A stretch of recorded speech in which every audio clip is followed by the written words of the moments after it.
Hello friends, मैं रवि रंजन स्वागत करता हूं ITI technical information YouTube channel पे। तो दोस्तों, हम लोगों ने फीटर ट्रेड के निमी असाइनमेंट टेस्ट को सॉल्व किया था। पार्ट 1 हो चुका था। पार्ट 1 में हम लोगों ने 2 एक्सरसाइज कंप्लीट किए थे। आज हम लोग तीसरा एक्सरसाइज कंप्लीट करेंगे। इसमें हम लोग जानेंगे जो 5S मेथोडोलॉजी है उसके बारे में। तो सबसे पहले जानते हैं कि 5S है क्या।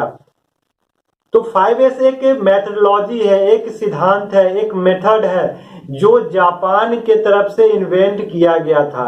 ये 5 वर्ड्स जो है वो इंडस्ट्री के लिए काफी महत्वपूर्ण है।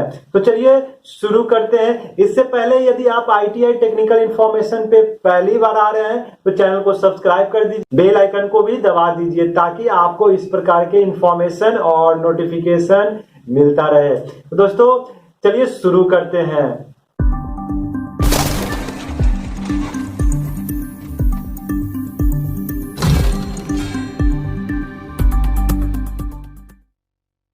तो 5S है क्या? तो 5S जो है इंडस्ट्री में एक तरह से वो इस्तेमाल किए जाने वाले वर्ड है जो 5 शब्द जापानी शब्द से मिलकर बना है। तो पहला जो है उसे बोला जाता है सेरी। सेरी जिसका इंग्लिश में वर्ड होता है शॉर्ट। इंग्लिश में उसका अर्थ होता है शॉर्ट। शॉर्ट एक शब्द है जिसका इस्तेमाल जो है वो किया जाता है नीडेड और अननीडेड आइटम्स को डिस्टिंग्विश अंतर करने के लिए। मतलब कि जो आवश्यक वस्तुएं हैं उसको अलग करने के लिए, जो अनावश्यक है उसको छांटने के लिए।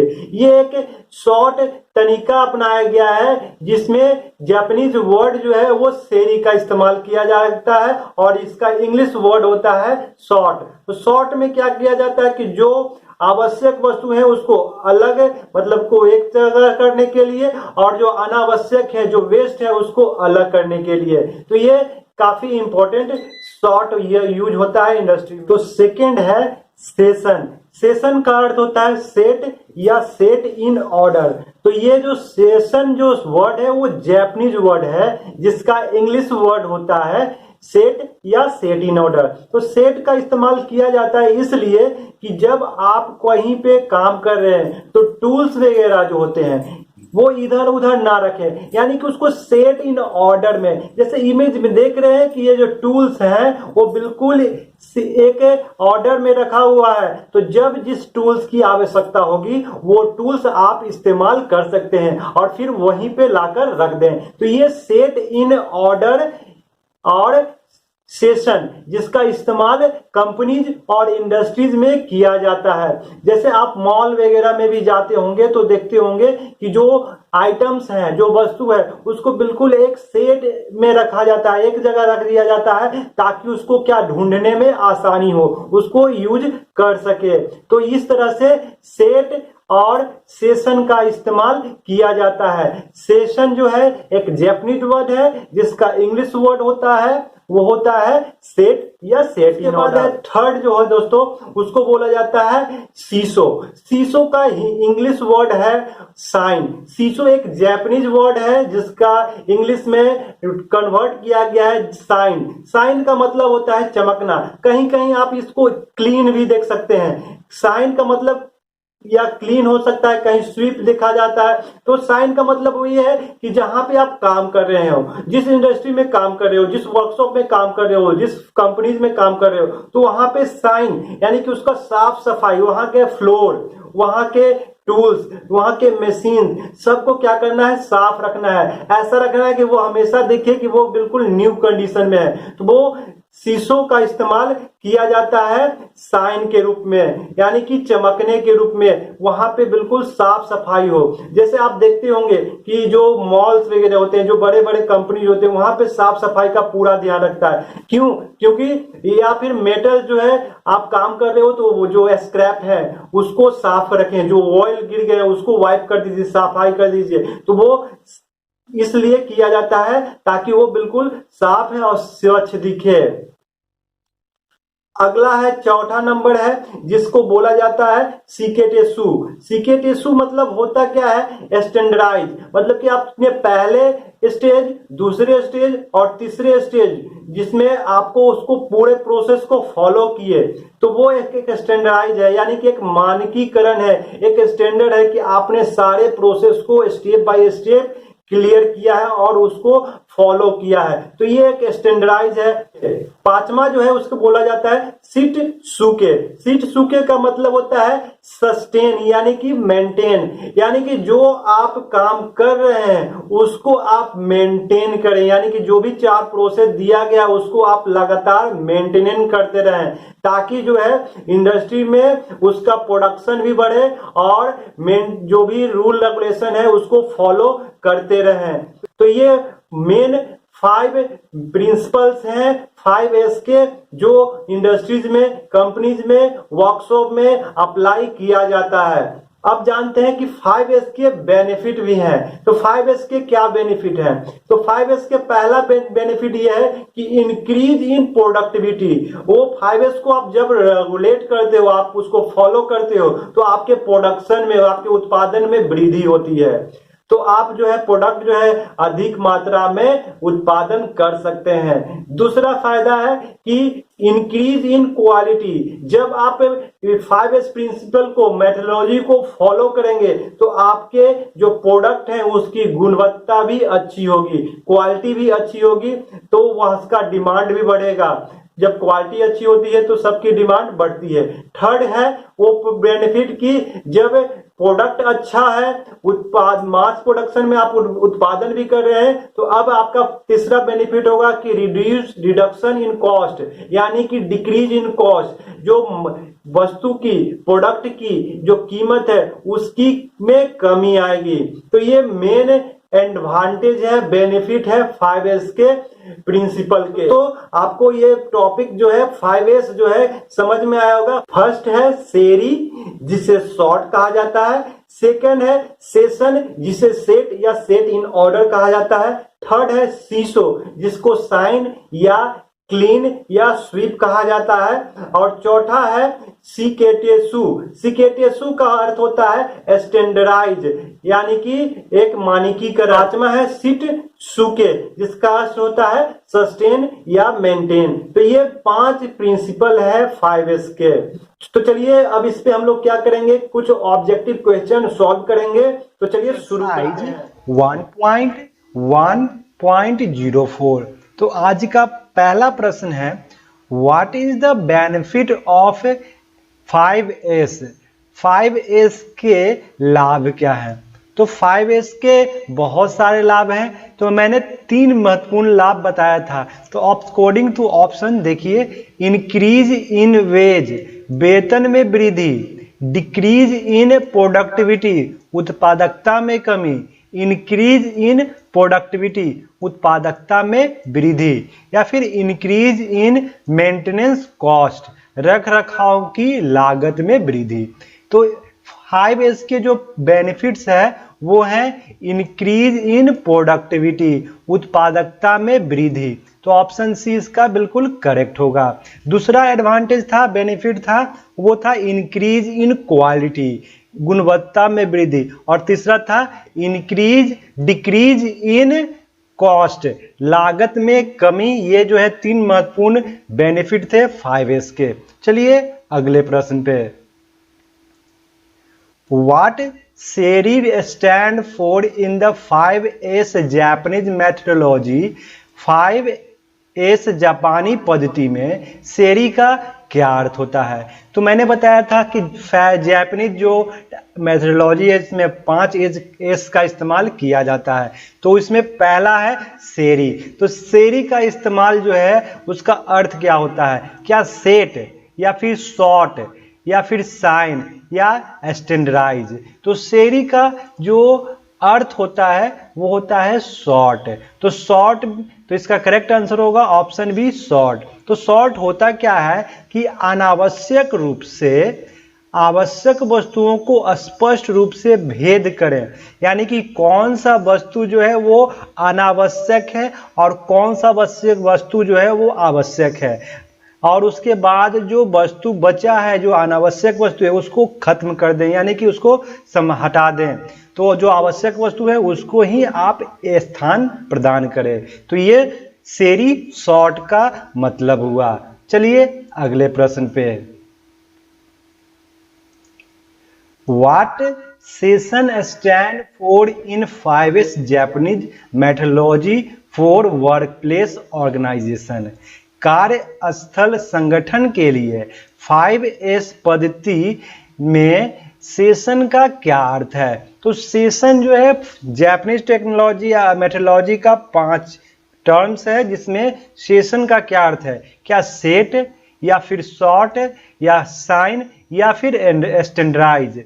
तो सेशन का जो अर्थ होता है वो होता है सेट। तो इस प्रश्न का करेक्ट आंसर होगा ऑप्शन है सेट। सेट के माध्यम से कहना चाहते हैं कि जो आसान और तत्काल पुनः प्राप्ति के लिए अनुमति देने के लिए आवश्यक वस्तुओं को सही जगह पर रखें। यानी कि जो आवश्यक वस्तु हैं जिसका इस्तेमाल आप रेगुलर करते हैं उसको क्या करें, एक ऐसे जगह पे रखें जिससे कि आपको वस्तु आसानी से मिले और जल्दी मिले। तो सेट या सेट इन ऑर्डर, जैसे टूल्स वगैरह जो है एक ऑर्डर में रखते हैं, तो ये जो है सेशन का अर्थ होता है सेट। चलिए अगले प्रश्न पे।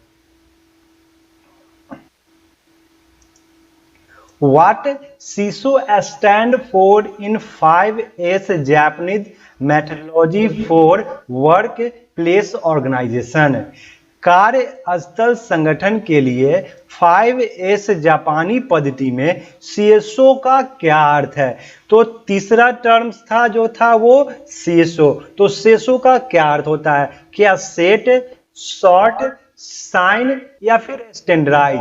तो तीसरे टर्म थे जिसको सीसो बोलते हैं, उसका अर्थ होता है साइन। साइन का मतलब क्लीन, क्लियर या फिर चमकना। तो जब आप कोई वर्क स्थल पे, कार्यस्थल पे काम करते हैं तो कार्यस्थल को साफ और स्वच्छ रखना इसका मेन मोटो है। तो सीसो का जो मेन मोटो है जिसका अर्थ होता है साइन, उसका मतलब होता है कार्यस्थल को साफ और स्वच्छ रखना। चलिए अगले प्रश्न पे। अगला प्रश्न है व्हाट शिकेत्सु stand for in 5S Japanese methodology for workplace organisation? कार्यस्थान संगठन के लिए 5S जापानी पद्धति में शिकेत्सु का क्या अर्थ है? शिकेत्सु का क्या अर्थ है? जो जापानी भाषा में लिखा गया शब्द है उसका क्या अर्थ होता है? क्या सेट, शॉर्ट, साइन या फिर स्टैंडर्डाइज?